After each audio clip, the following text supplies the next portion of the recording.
Hello everyone. Today I will show you how to automatically insert serial number in Google Sheet using a simple formula. In cell A2, type this formula is equal to if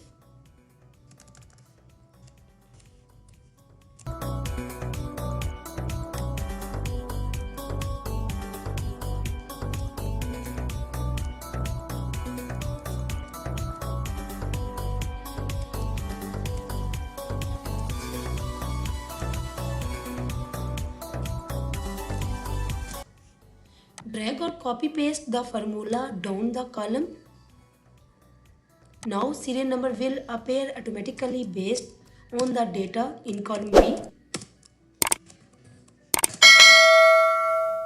Quickly and easy. Don't forget to like, share and subscribe for more tips.